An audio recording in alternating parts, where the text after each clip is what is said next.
हर हर महादेव। मैं बहुत सारे ऐसे लोगों को जानता हूँ जो बहुत ही पॉपुलर धामों से जुड़े हैं। वो चाहे मनु भैया का शनि धाम हो, प्रीतम धाम हो, दीपक भाई का बालाजी की कृपा वाला धाम हो, या फिर शिव कृपा वाला धाम हो, या फिर स्पिरिचुअल करीम की जगह हो, या फिर हर्ष हो, या फिर कोई भी एक ऐसा धाम, कोई भी एक ऐसा व्यक्ति जो भूतों प्रेतों को हटाने का कार्य करता है। उन सब के पास जितने भी लोग जाते हैं, मेरे पास कुछ लोग ऐसे हैं जो इन सब के पास जाकर मेरे पास आए हैं, और इन सब के एक्सपीरियंसेस को जानते हुए, इन सब की चीजों को समझते हुए, आज मैं आपको 5 ऐसे अनुभव आप लोगों को बताने जा रहा हूं कि अगर वो अनुभव आपको पूजा के अंदर हो रहे हो तो तुरंत आप सतर्क हो जाइएगा। क्योंकि बहुत सारी चीजें मैं ऑलरेडी जानता हूं। अग्यारी पे भोग देने वाले, हवन करने वाले, पूजा पाठ करने वाले, मंदिर में पंडित का काम करने वाले लोगों की भी नेगेटिविटी खत्म नहीं हो रही है, जिसके पीछे बहुत सारे रीजंस हैं। अगर हनुमान चालीसा पढ़ने से ही भूत प्रेत बाधा ठीक हो जाती तो ये जितने भी लोग आज इन सब धामों पे जा रहे हैं ना, ये सब ठीक होकर बैठ जाते। क्योंकि आध्यात्मिकता, स्पिरिचुअलिटी, भूत प्रेत, नकारात्मक शक्ति, ये एक इतना गहरा टॉपिक है कि जब तक आपने इसे सही से नहीं पकड़ा, जब तक आपने इसके अनुभवों को नहीं पहचाना, तब तक आप अपनी गति कहीं पर भी नहीं कर सकते। क्योंकि मैं इन सभी धामों में, लगभग मैं इन सभी धामों के सभी लोगों से कहीं ना कहीं पे मैं जुड़ा हुआ हूं। मुझे लगभग सारी जगह पता रहता है कहां पर क्या चल रहा है। तो आज इसी अपने अनुभव के आधार पर मैं आज आपको 5 ऐसे साइन बताने वाला हूं जो अगर आपकी पूजा पाठ में भी हो रहे हो तो कृपया करके उन्हें तुरंत ही बंद कर देना, या फिर उस चीज को थोड़ा सा नोटिस कर लेना और कुछ ना कुछ उस पे जो भी मैटर आप निकालो उसे जरूर निकालना, पता जरूर करना कि कहीं हम ये काम गलत तो नहीं कर रहे। तो सबसे पहले, अगर आप मेरे चैनल पर नए हो तो वीडियो को लाइक कीजिएगा, अच्छी लगे तो उस चैनल को सब्सक्राइब कीजिएगा और अपने साधक मित्रों के साथ ये जानकारी बहुत जरूर शेयर कीजिएगा। क्योंकि जो चीजें अब मैं बताने जा रहा हूँ वो एक बहुत कोलैब के बाद, बहुत सालों के भटकने के बाद मैंने इन चीजों को फाइंड आउट करके निकाला, तो डेफिनेटली ये चीजें आपको काम आने वाली हैं। और एज ए साधक मैं जिन चीजों को एक्सपीरियंस करता हूँ, जिन चीजों की मैं लर्निंग करता हूँ, उससे निकलने वाली चीजों को मैं आपके सामने अब रखने वाला हूँ।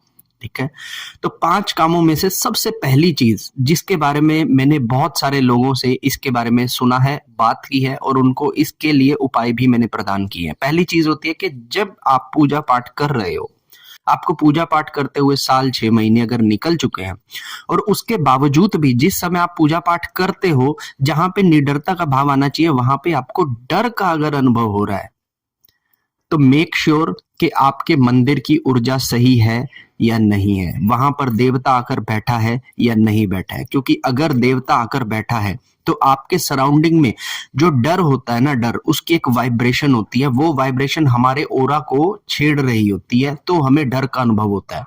और जब हमें डर का अनुभव होता है तो हमारा ओरा सिकुड़ता है। अब यहाँ पे अगर आप कोई भी पूजा पाठ कर रहे हो, ध्यान साधनाएं कर रहे हो, तो आप उस समय खतरे में हो। तो जब भी आपको कभी लगे कि पूजा पाठ करते हुए मुझे डर की अनुभूति होती है, और ये पूजा पाठ मैं कोई 10-15 दिन की पूजा पाठ की बात नहीं कर रहा, वो लोग जो 6 महीने से अधिक से पूजा पाठ कर रहे हैं कंटिन्यूटी से, ठीक है, तो अगर आपको डर की अनुभूति हो रही है पूजा पाठ के दौरान भी, तब आप समझ जाइएगा कि आप जो भी कर रहे हैं कहीं ना कहीं उसमें कोई ऐसा लूप होल है। किसी समझदार व्यक्ति से मिलिए, किसी समझदार बाबा भगत से मिलके इस चीज की सूचना उसे जरूर दें, और क्या कारण है ये जानना जरूर, बहुत ज्यादा जरूरी है। कहीं ऐसा ना हो कि आपके पूजा पाठ में किया गया जब तक दिए गए भोग नेगेटिविटी ले जाए और आपको बहुत बड़े नुकसान हो। सबसे पहली नंबर चीज एक, ठीक है। दूसरी चीज, अगर आप, मैंने बहुत सारे ऐसे लोग देखे हैं जो नेगेटिविटी से, हाँ उनके इलाज मैं भी कर रहा हूँ, भूत प्रेत चुड़ैले जिन उनको चिपके हुए हैं, उसके बावजूद भी वो लोग मुझसे जब बात करते हैं ना कि मैं तो अग्यारी पे भोग देती हूँ, मैं तो अग्यारी पे भोग देता हूँ, ऐसा उपला जला के उसके ऊपर मैं घी घेर के और कुछ खाने की चीज ऐसे घेरती हूँ, जो हैवी भोग अगर आप दे रहे हैं, अगर आपको नेगेटिविटी की समस्या है या नहीं है, लेकिन हैवी भोग बंद करने पे अगर आपके घर में कलेश बढ़ जाता है, आपके घर में लड़ाइयां बढ़ जाती हैं, आपकी पॉजिटिविटी हैम्पर हो जाती है, नेगेटिविटी बढ़ जाती है, दिमाग खराब हो जाता है, समझ नहीं आ रहा है कि क्या करना है क्या नहीं करना है, हर एक व्यक्ति से विश्वास जब टूटने लगता है, भगवान से अगर विश्वास टूटने लग रहा है, तो सबसे पहले अपने ये हैवी हैवी भोग जो आप दे रहे हो ना, इन्हें बंद कर लो आप। क्योंकि आप हैवी भोग दे रहे हो तब तक तो सब ठीक चल रहा है, लेकिन जब हैवी भोग बंद कर दे रहे हो तब तुम्हारे घर में उल्टे माहौल बन रहे हैं। तो देवता या भगवान या ईश्वर कभी भी ऐसी चीज नहीं करते आपके साथ।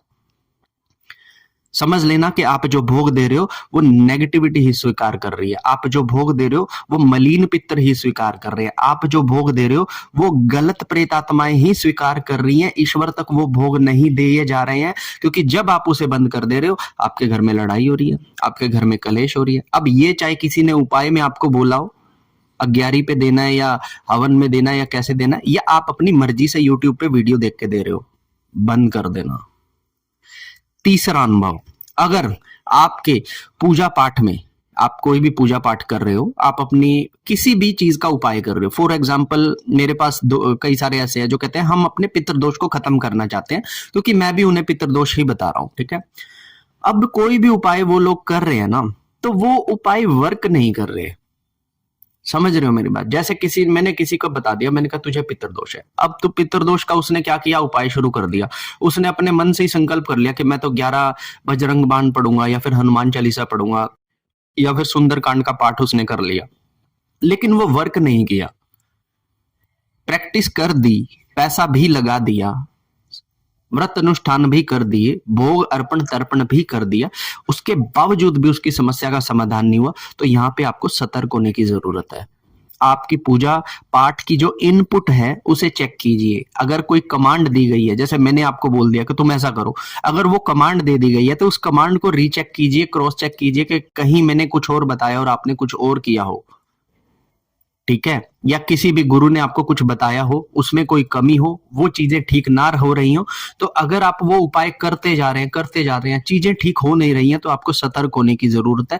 कुछ तो दाल में काला है, जो हमारी चीजें ठीक नहीं हो रही है। तो अगर आप भी किसी ऐसे पूजा पाठ से कोई उपाय अपना अगर कर रहे हो और वो सिद्ध नहीं हो रहा है, तो आपको अलर्ट हो जाना है, आपको सतर्क हो जाना है कि जरूर कुछ ना कुछ गलत हो रहा है, ठीक है।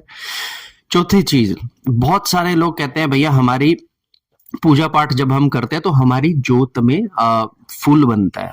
अब लिटरली मैं आपको अपने एक्सपीरियंस से बता रहा हूं, बहुत सारे लोग ऐसे हैं जिनके घर में जोत पे फूल बन रहा है।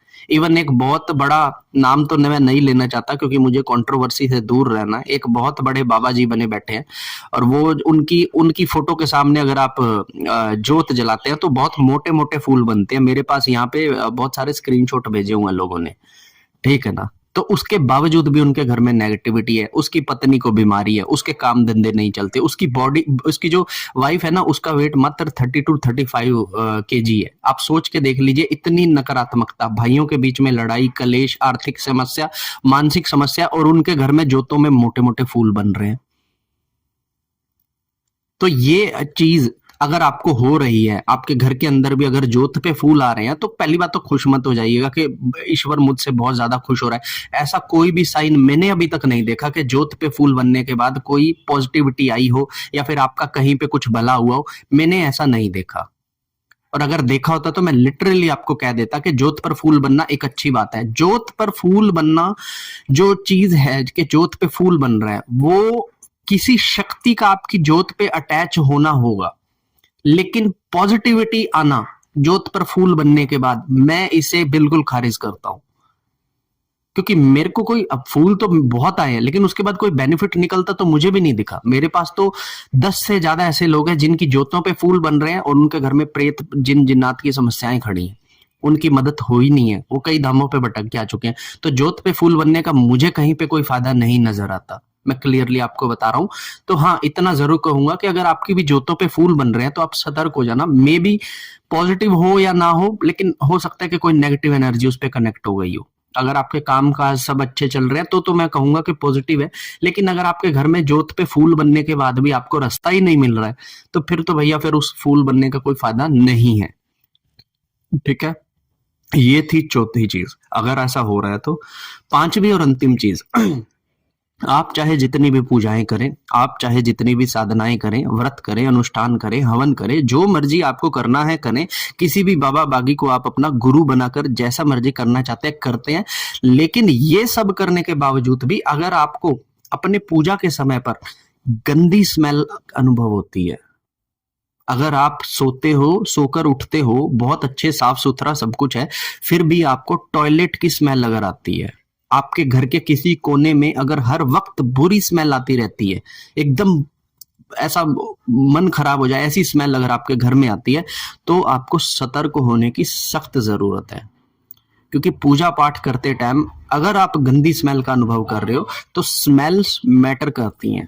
पूजा पाठ के अंदर देवत्व जब भी आएंगे, देवता के दूत जब भी आएंगे, तो एक बहुत ही महीन सी प्यारी सी स्मेल आएगी, और नेगेटिविटी जब भी आपसे कनेक्ट होगी तो एक बहुत ही खराब सी स्मेल आपको अनुभव होगी।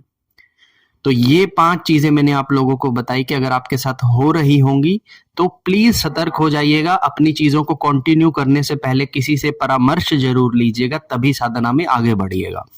तो कैसी लगी आपको मेरी ये छोटी सी वीडियो, मुझे कमेंट कर कर अपना कोई क्वेश्चन हो या फिर कोई फीडबैक हो जरूर दीजिएगा। वीडियो कैसी लगी मुझे वीडियो को अच्छी लाइक कीजिएगा, और चैनल को सब्सक्राइब करके अपने साधक मित्रों के साथ इसे जरूर शेयर कीजिएगा। और अगर आप मुझसे पर्सनल कंसल्टेशन लेना चाहते हैं तो आप मुझे इंस्टाग्राम पर मैसेज कर कर अपना सेशन बुक करवा सकते हैं।